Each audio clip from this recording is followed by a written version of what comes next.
দিনটা ছিল 25শে ডিসেম্বর। সবাই মিলে রেডি হয়ে রওনা দিলাম চার্চের উদ্দেশ্যে। তারপর কিছুটা যাওয়ার পরেই দেখলাম এখানে একটা ঘর বানিয়ে সাজিয়েছে। তারপর তোজো আমাদেরকে কিভাবে দেখো রাস্তা দেখিয়ে বানগড়ে নিয়ে যাচ্ছে। তোজো এত জোরে জোরে হেঁটে হেঁটে বানগড়ে চলে যাচ্ছে যে আমি পিছনেই পড়ে গেছি। এরপর আমরা বানগড়ে কিছুটা সময় কাটালাম আর কয়েকটা ছবি টবি তুললাম। বানগড়ে এত লোক গিয়েছে যে বানগড়টাও মনে হচ্ছে যেন একটা ছোট মেলা। তারপর একে টাটা দিয়ে আমরা বানগড়ের ওপরের রাস্তা দিয়ে চলে গেলাম চার্চের দিকে।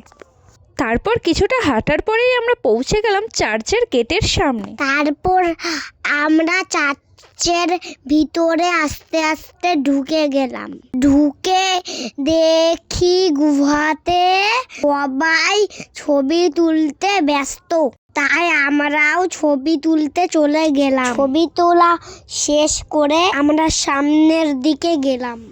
এরপর আমরা চার্চের ভেতরে ঢুকে গেলাম। তারপর আমরা গোলাপ আর মোমবাতি কিনলাম। তারপর মোমবাতি জ্বালিয়ে আমরা গডের কাছে প্রে করলাম। এরপর আমরা মেলার মধ্যে গেলাম।